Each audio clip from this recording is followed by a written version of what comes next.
नमस्कार दोस्तों, स्वागत है आपका स्टडी फॉर सिविल सर्विसेज में।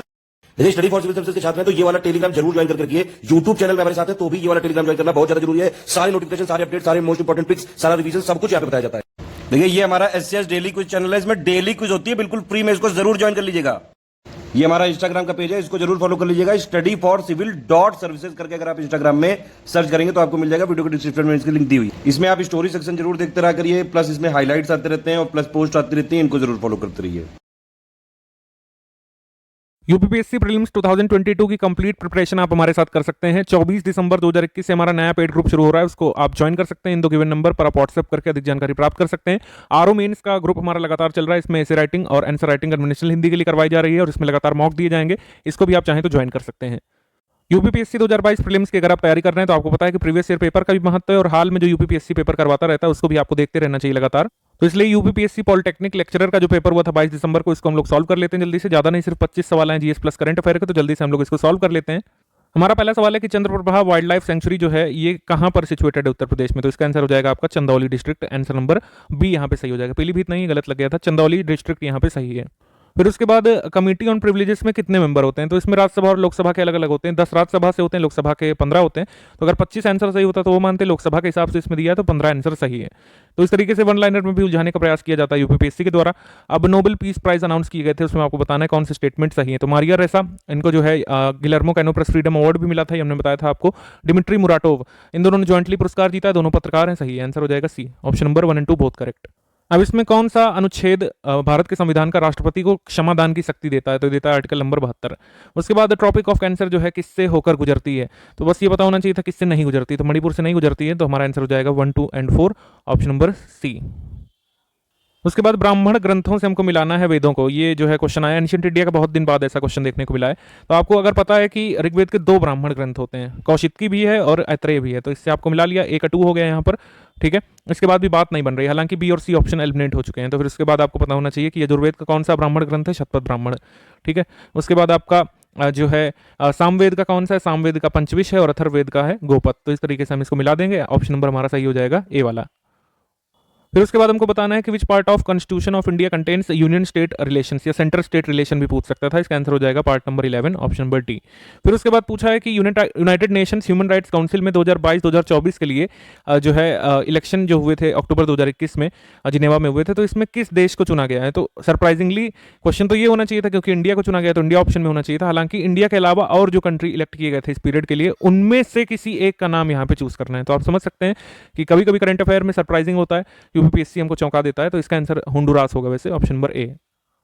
इसके बाद adviser of constituent assembly of India, तो बीएन राव है, ये तो रिपीटेड क्वेश्चन है। और काकोरी ट्रेन कांड लगातार पूछा जा रहा है, काकोरी ट्रेन कांड शब्द हटा दिया गया है, काकोरी ट्रेन एक्शन अब कहा जाता है। हालांकि यूपीपीएससी अपने मतलब योगी जी ने कह दिया कि इसको कांड नहीं कहेंगे, काकोरी ट्रेन एक्शन कहेंगे, लेकिन फिर भी यहाँ पर कांड ही लिखा जा रहा है, जो कि अपने आप में सरप्राइजिंग है। तो काकोरी ट्रेन एक्शन से एसोसिएटेड कौन नहीं है, तो खुदीराम बोस इससे नहीं जुड़े थे, ऑप्शन नंबर सी।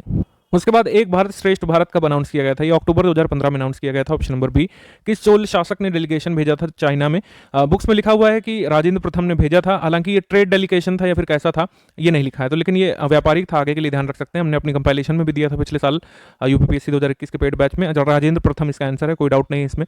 इसके बाद साल भर में चर्चा में रहा ये आपका सिटीजनशिप अमेंडमेंट बिल जो है कब पास किया गया था पार्लियामेंट की तरफ से, तो इसका आंसर हो जाएगा आपका 11 दिसंबर 2019। फिर उसके बाद आपका which of the following pair is not correctly imaged, तो महावीर स्वामी सेंचुरी ललितपुर में है, लाग बहोसी कन्नौज में है, कैमूर मिर्जापुर और सोनभद्र में है, किशनपुर जो है ये लखीमपुर में है, बलरामपुर में नहीं है, तो हमारा आंसर हो जाएगा सी, ये सही सुमेलित नहीं है। कुशीनगर एयरपोर्ट का उद्घाटन मोदी जी ने किया था, ठीक है। श्रीलंका से एयरलाइंस आई थी, बौद्ध डेलीगेशन आए थे यहाँ पर, आपको याद होगा। उसके बाद कुशीनगर प्रदेश का चौथा अंतर्राष्ट्रीय हवाई अड्डा, डीजीसीए का मान्यता प्राप्त, कुल मिलाकर तीसरा, और ऑपरेशनल एयरपोर्ट कौन से नंबर का, 8वां। तो ये सब चीजें हम वैसे बता चुके हैं आपको, हमारा आंसर हो जाएगा सी, बोथ 1 और 2 करेक्ट। ये सब करंट अफेयर के क्वेश्चन, कोई स्टडी फॉर सिविल सर्विस से बाहर के नहीं है, ये हमने अपनी क्विज में लगातार करवाया है। सवा स्मार्ट सिटी कई बार पूछा जा चुका है यूपीपीएससी पेपर में, पिछले साल मैनेजर का पेपर हुआ था उसमें भी आया था, सवा स्मार्ट सिटी शिलोंग है। उसके बाद आपका जो है to whom credit is given to organize the labour movement in India, वैसे तो इसका आंसर आपके मन में नारायण मल्हार जोशी होगा, जो कि काफ़ी हद तक सही भी है, लेकिन ये फैक्चुअल क्वेश्चन है। इसमें सबसे पहले की अगर बात करें तो NM लोखंडे का नाम ही आएगा, यही आयोग मानेगा, NM लोखंडे। अगर इस तरीके का पूछा जाए मजदूर आंदोलनों को संगठित करने का श्रेय किसको जाता है, तो NM लोखंडे का। इसमें ऐसे ही पूछ सकते हैं कि पहला लेबर ऑर्गेनाइजेशन जो है किसने स्टैब्लिश किया, तो NM लोखंडे जी ने। अगर पूछ लें इसी तरह से कि किसान आंदोलनों को संगठित करने का श्रेय किसको जाता है, तो इसका आंसर आप स्वामी सहजानंद सरस्वती लगाएंगे। ऑप्शन नंबर बी यहाँ पर सही है। ये थोड़ा सा उल्टा क्वेश्चन पूछा है। हमेशा पूछा जाता है कि अमीन देवी किससे एसोसिएटेड है, तो ये प्रीवियस ईयर का सवाल है। अमीन देवी किससे एसोसिएटेड है, लक्षद्वीप ग्रुप ऑफ आइलैंड से। और इसमें पूछा है आपका अंडमान निकोबार का कौन सा नहीं है, तो जो लक्षद्वीप से एसोसिएटेड है वो अंडमान और निकोबार का नहीं हो सकता है। तो रिवर्स क्वेश्चन पूछे जाते हैं।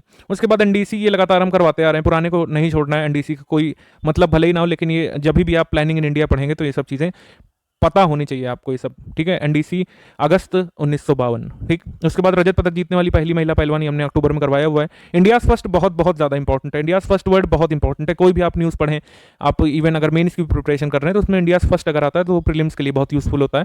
अंशु मलिक की हमने करवाया हुआ है क्वेश्चन, ये प्रूफ भी दिया है आपको कि कब करवाया है। उसके बाद पंडित राज की उपाधि किससे सम्मानित किया गया था, हालांकि हमारे नोट्स में लिखा हुआ है कि शाहजहां ने दिया था, हालांकि जहांगीर लिख रहे हैं, फिर भी आंसर के हिसाब से जगन्नाथ यहाँ पे सही है, ठीक है। Option number C. वैसे प्रीवियस ईयर में शाहजहां के बारे में आया था कि पंडित राज की उपाधि जो है शाहजहां ने दी थी। उसके बाद Simon commission, cabinet mission plan, first meeting of constituent assembly, quit India. तो इसमें काफ़ी आसान है कि आपको पहला पता हो, ठीक है।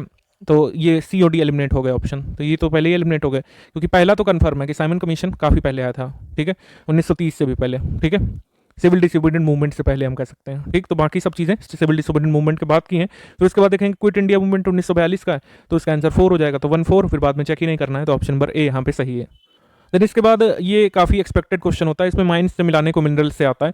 कभी कभी डिस्ट्रिक्ट आ जाता है, कभी कभी जो है माइंस इटसेल्फ आ जाती हैं, कभी कभी वर्ल्ड के पर्सपेक्टिव में पूछते हैं, इसमें इंडिया के पर्सपेक्टिव में पूछा है, तो इसमें तो काफ़ी कंफ्यूजिंग हो जाता है अगर आप कॉपर को बालाघाट लगा देते हैं। लेकिन यहाँ पर सारे ऑप्शन को चेक करना था। अभ्रक किसी भी हालत में नेल्लोर के अलावा कोई नहीं हो सकता है, तो डी का 4 कन्फर्म है, ठीक है। डी का 4 यदि आपको ने कन्फर्म कर लिया होता तो हमको और कोई चेक ही नहीं करना है, हर हाल में इसका आंसर डी ही होता है, क्योंकि अभ्रक का नेल्लोर के अलावा और कोई नहीं है, ठीक है। आप नोट्स पढ़ेंगे, स्टैटिक नोट्स, अभ्रक में आंध्र प्रदेश बहुत इंपॉर्टेंट है माइका में, और उसमें भी नेल्लोर डिस्ट्रिक्ट बहुत इंपॉर्टेंट है, तो डी का 4 होगा, हमें और कोई चेक करने की आवश्यकता ही नहीं है, ठीक। हालांकि और भी हम देखें अगर तो बैलाडीला, ये भी पूछा जा चुका है, लॉ एस से मिला देंगे आप, ठीक है। उसके बाद जो है मैंगनीज को बालाघाट से मिला देंगे आप, और तांबे को तलोजा से, ठीक है। तो ऑप्शन नंबर डी यहाँ पर हमारा सही हो गया। अब ये क्वेश्चन है, इसमें कंस्ट्रक्शन ऑफ 2.5 दिन का झोपड़ा, कुव्वतुल इस्लाम, सीरी फोर्ट और सुल्तानगढ़ी। अब इसमें आप सोचते हैं कि हम कितने सारे मोनुमेंट के क्या ईयर एग्जैक्ट रट सकते हैं, तो इसका उत्तर है नहीं। लेकिन आप इतना तो याद कर ही सकते हैं कि ये मोनुमेंट किसने बनवाए थे, किसके समय में बने थे, इतना याद कर लेंगे तब भी काफ़ी हो जाएगा। जैसे 2.5 दिन का झोपड़ा जो है यहाँ पर आएगा सबसे पहले, फिर आएगा कुव्वतुल इस्लाम मस्जिद, ठीक। उसके बाद अगर आपको पता है कि सुल्तानगढ़ी का निर्माण किसने करवाया है, ठीक है, अगर ये जो है उसी जनरेशन के आसपास के रूलर्स ने करवाया तो ठीक है। जैसे अगर आपको पता है कि सिरी शहर और सिरी फोर्ट ये कहीं ना कहीं अलाउद्दीन खिलजी से ही एसोसिएटेड है, तो ये सारे रूलर्स के जो मतलब मोनुमेंट है 4 में, 2 में, 1 में, ये सारे तो गुलाम वंश से एसोसिएटेड है। तो खिलजी वंश तो बाद में आया था, तो हर हाल में 3 वाला बाद में होगा, तो 3 वाला सबसे आखिरी में होगा, ये हमको पता चल गया, तो हम इसमें कर ले जाएंगे कि ऑप्शन नंबर सी ही सही होगा। यहाँ पर थोड़ा सा आपको कॉम्प्लिकेटेड लग रहा होगा, लेकिन अगर आपने स्टडी किया है, हर चीज़ जिस अप्रोच से स्टडी किया है उसमें अगर आप सच्चे हैं, पक्के हैं, तो इस तरह के क्वेश्चन परेशान नहीं करेंगे, और इसमें ईयर पता होने की बिल्कुल भी आवश्यकता नहीं थी। सिंपल टर्म्स में आपको क्या पता होना चाहिए था कि ये सारे जो मतलब ये मॉन्यूमेंट्स हैं किस रूलर से एसोसिएटेड हैं, इवन किस डायनेस्टी से एसोसिएटेड हैं। अगर सीरी आपको पता है कि हर हाल में खिलजी डायनेस्टी से एसोसिएटेड है, तो बाकी 3 मॉन्यूमेंट तो गुलाम वंश से एसोसिएटेड है, तो हमारा आंसर हो जाएगा सी। उसके बाद है कि पैंडेमिक कब डिक्लेयर किया था, हम कई बार करवा चुके हैं अपने क्विज में भी, और ये आपको हमने इकोनॉमिक सर्वे के वीडियो में भी स्पेसिफिक डेट लिख के दिया था। जो मार्केट में नोट्स चल रहे हैं पुराने वाले स्टडी फॉर सिविल सर्विसेज के, आप उसमें मिला सकते हैं, ये सब हमने दिया हुआ है।